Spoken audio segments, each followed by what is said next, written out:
What is a Christian life? And in order for us to live a Christian life, I'll let you in on a little secret. You first have to be a Christian. We get frustrated with people in the world because they're not living a Christian life. Well, I hate to tell you, they're not Christian. They're living like the world. So we get frustrated and say, why aren't they living the way we're supposed to live? It's because they're not in the faith that we have. So we're speaking as ones who would say we believe, and we're living this Christian life, and we're called to live this Christian life out. Otherwise, we could have named the series, instead of what is a Christian life, what is a secular life, and I wouldn't have had to preach on that. Everyone would get what a secular life is. It's the polar opposite of what a Christian life is. And living the Christian life, there's two things that happen. We first put our trust in Jesus, and second, we strive to follow him in every area of our life. So I have faith in you, I put my trust in you. Remember, I can have faith, but do I have trust as well in the fullness? And then I begin to follow him in every area of my life. That's the Christian life we're called to. Now, the baseline of a Christian life comes back to acknowledging God's love and knowing God's love. That's the baseline. God so loved the world, he gave his only son. It's his love for us, and that this baseline is how we understand and come to the knowledge of faith and how our life changes. So we encounter that love, but it doesn't end there. We encounter God's love, and then we're called to then show that love. So we know the love, then we show the love. That's a Christian life. Knowing God's love for us should make or put love in action in our life. That love now becomes an action. God's love in action, there's ways that we can look at it. First, that we show a genuine love. That how we've experienced the love of God and who he is in our life, that's authentic to us. And because that love's authentic, now it's genuine in our life, that we are able to put love in action by showing the genuineness of that love. And once we begin to put it in action, showing the genuineness of God's love, we show it by loving others as we would love ourselves. Remember, we really love ourselves, don't we? I can love the heck out of myself. I don't know about you. I can really love myself. A little bit too much. And that's why it says to love others as much as you would love yourself. Then finally, Paul writes that then we do everything in love. We live this life out by doing it all in his love. We walk that out, his perfect love. Well, Paul writes to the church in Philippi expressing his joy for their fellowship in the gospel and a joy of serving Jesus. And you will see a theme throughout Paul's letters where he opens up with acknowledgement, and he'll begin to teach for that church and something or a correction. And then there's usually a prayer within there, but he's expressing his joy, their fellowship for the gospel, their joy in serving Jesus. Now, what you need to know, he's expressing this incredible joy and all these things. Let me tell you, it wasn't that joyous what was happening to the Christian church in the first century. They were under attack. Be persecuted, martyred. Yet Paul's like, it's the joy to serve as a result of the gospel. Why? Why does he know that joy? Because love is the baseline. That authentic love is the baseline of his life. So his joy can be complete in knowing who Christ is. Well, he writes to the church in Philippi, and he writes this in Philippians chapter 1, verse 9 through 11. And this is really one of Paul's prayers for the church. And he writes, I pray that your love will overflow more and more, and that you'll keep on growing in the knowledge and understanding. For I want you to understand what really matters, so that you may live a pure and blameless lives until the day of Christ's return. May you always be filled with the fruit of your salvation, the righteous character produced in your life by Jesus Christ, for this will bring much glory and praise to God. That's a good prayer. Paul's prayer for the Philippians is that their love will overflow, that their love will flourish, and will continue to be poured out. It's not a love that we're just supposed to take for ourselves and hold on to for ourselves. But Paul writes, it'll overflow. Well, what does overflow mean? That it goes somewhere else. That what gets poured out into our life gets poured into someone else's. And that it would flourish and continue to be moving in that direction. What's poured in gets poured out. That they would not only love much, but it actually, he writes that you would also love well. For many of us, we've loved much, but we've not loved well. Loving well is different. Because I could love much in all the wrong ways. But to love well, I have to love in the way that Christ loved me. I have to show what that love is. So I love God and I love people. That's how you love well. That's how you fulfill it. You can love much, but to love well, it's a love that's expressed to God and a love that then again is expressed into people's lives. That's loving God much, but also loving God well. It's in this love that they'll continue to keep, he says, growing. That love grows. Did you know love grows? Love yes. Come on, you're a second service. You're supposed to be up already. 9 o'clock was a little more up. I don't know what's going on. That you would love well, that you would understand that. But not only love much, love well. And it's this love that'll continue. That love continues to grow. That it grows us in now a renewed mind of knowledge and a new understanding in the Lord. That's what takes place. That's our change. That's how we're being transformed by who he is, that we know this love. Now, love is more than a feeling. It's an act of will demonstrated in the life of Christ. I'll say it again. Love is more than a feeling. Feelings can leave. Feelings can be temporary. His love is eternal. And that we know that love. But it's more than a feeling. And when love just becomes a feeling, we've got a hold on the wrong kind of love. That we're trying to fill the void that we have in our life with some kind of love that is not the authentic and the genuine love when it's just based on a feeling. But it's actually an act of will. It's demonstrated in the life of Christ. He could have just came down and said, I love you, and then left. But it was actually acted out in his life. Well, what does that act of will mean? That means that love is so transforming in my life that it's not just a feeling. It actually makes me operate in that love into other people's lives. That's the act of will that changes. I bring that love in that place. The love that we should seek should be the highest form of Christian love. All other love, all other ways that it might have been a feeling or we thought we understood is a counterfeit to the authentic love of God. And that authentic love of God brings transformation in our life, so now we live to the higher standard of a Christian love. And we can see that demonstrated through the life of Christ. Christian love should be based on a lasting, unconditional commitment, not as an unstable emotion. And we become unstable in our emotion based on a false love, not a genuine love, not that authentic love. Through God's love, Paul says that we will grow in knowledge. What does that mean? To grow in knowledge means that our mind is being changed as a result of his love for us.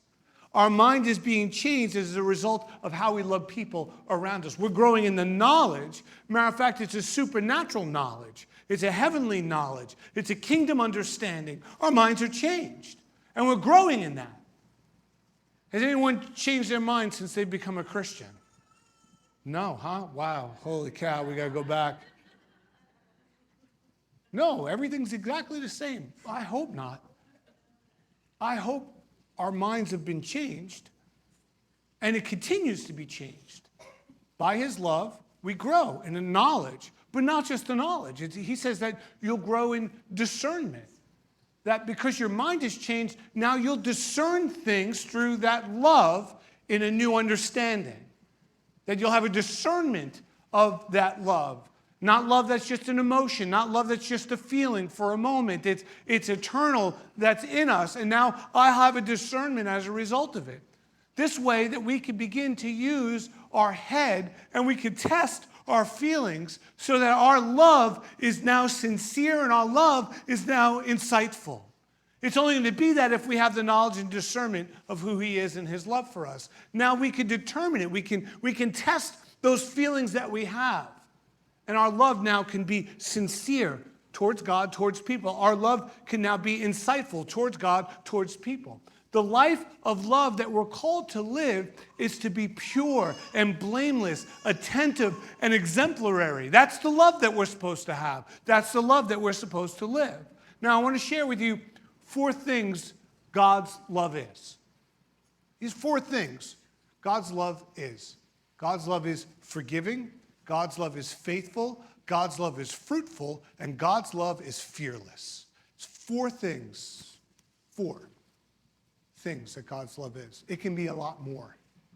But that we would understand what is a Christian life, we have to understand this love God has for us, this love that God wants us to show to people. So God's love is first forgiving. Well, what does that mean?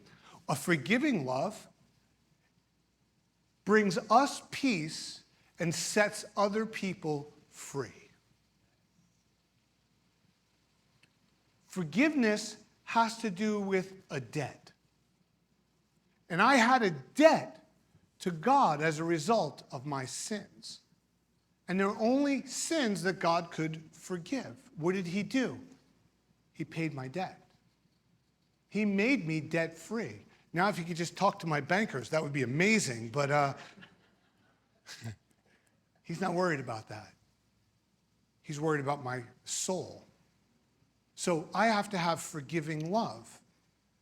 Forgiving love is where I find peace and I relieve a debt from someone else.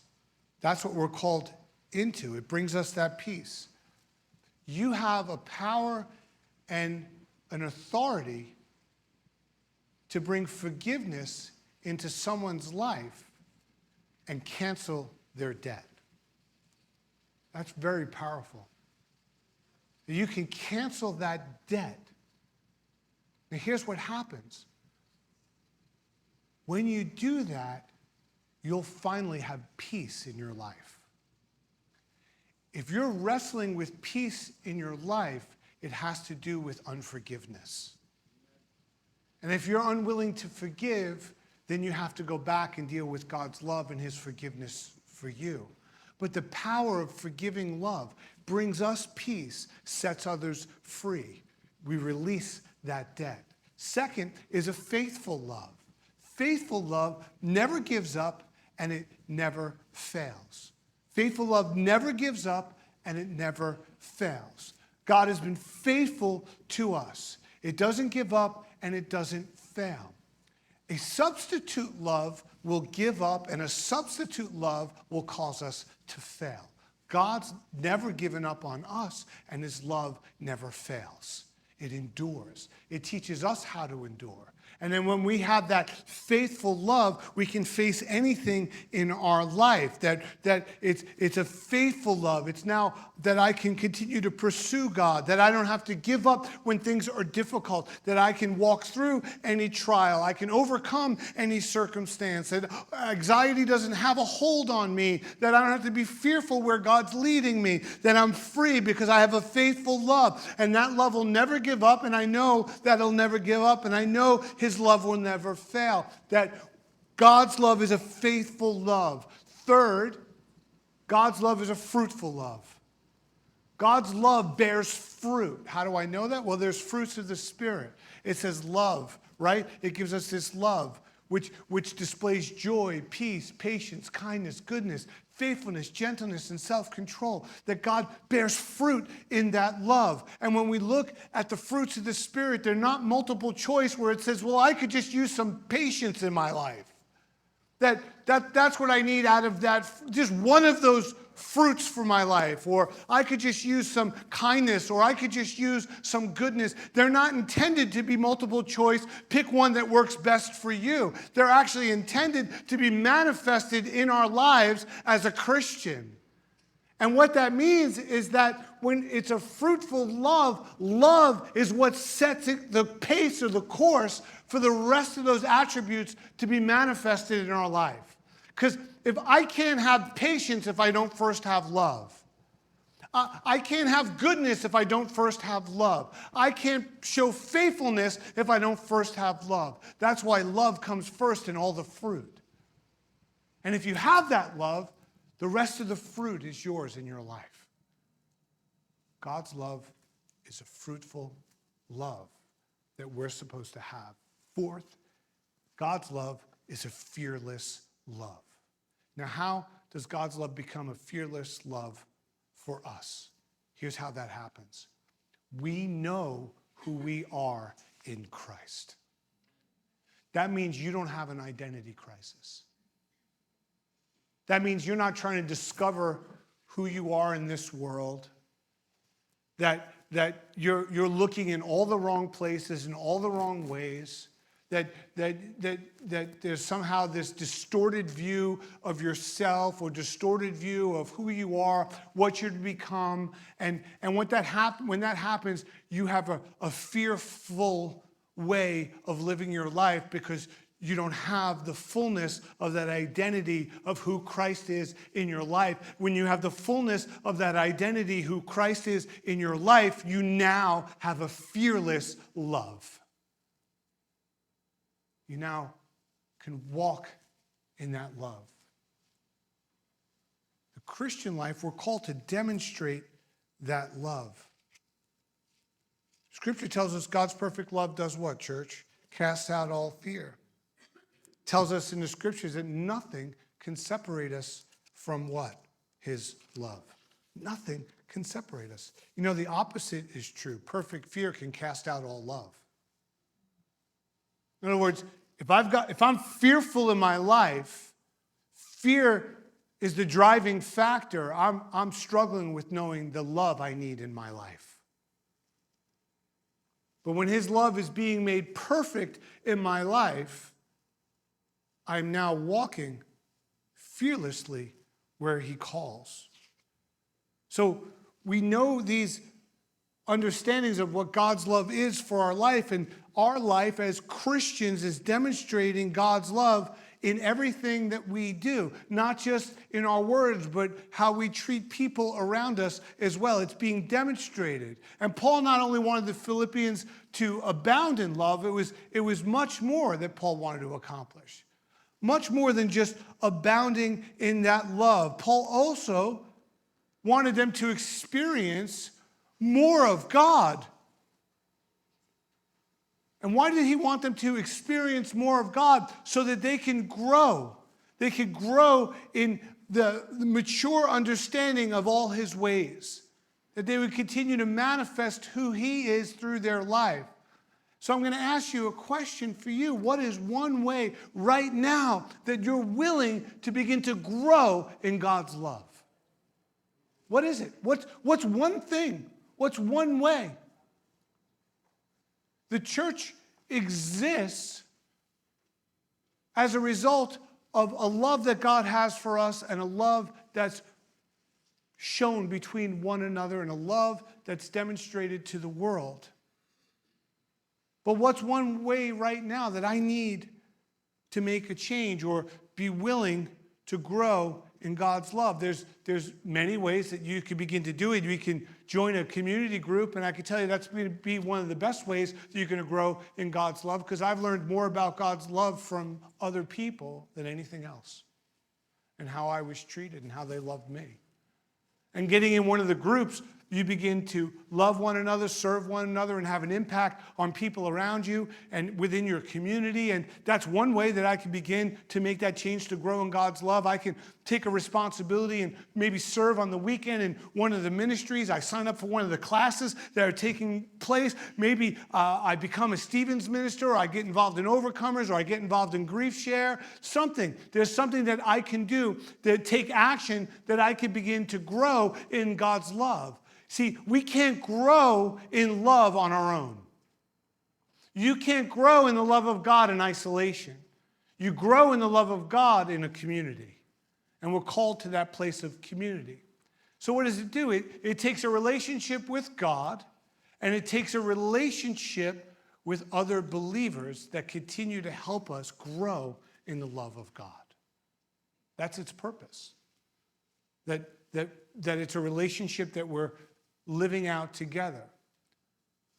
Then Christ is made visible on earth as we love one another. That's how he's made visible. If we're in dispute with one another as the church, if we're spending more time arguing, more time creating division, disunity, how will the world get that message? And how will they know the love of God? It's made visible on earth the way that we love one another.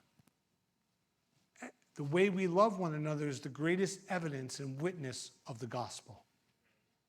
It's the greatest evidence and witness. So what do? Well, God's love for us, or my hope of knowing God's love for us, or my prayer, would be just like Paul's, the same thing as he's writing to the church 1900 plus years ago. It doesn't change. That your love will overflow more and more, that you can't contain it. It's poured out of your life, and that you continue to keep growing in the knowledge and understanding of God's love. That's my hope for each of us. That's my hope as a community. Finally, Paul writes this in Ephesians 3, 14 through 19, and it's another prayer. And again, the substance of the prayer is knowing who Christ is in this love. And I just want you to close your eyes right now, and I want to read this over you. And I want you to hear these words that Paul wrote that are still relevant for us today, that would begin to transform us in that same way it transformed them. Paul writes this: when I think of all this, he says, I fall to my knees and I pray to the Father. It's Paul praying for the church in Ephesus. Verse 15, he says, the creator of everything in heaven and on earth, I pray that from his glorious, unlimited resources, he will empower you with the inner strength through his Spirit. Then Christ will make his home in your hearts as you trust in him. Now listen, your roots will grow down into God's love and keep you strong. What will keep you strong? That your roots are growing down in God's love. And he says, and may you have the power to understand, as all God's people should, how wide, how long, how high, how deep his love is. May you experience the love of Christ, though it's too great to understand fully. Then you'll be made complete with all the fullness of life and power that comes from God. Amen?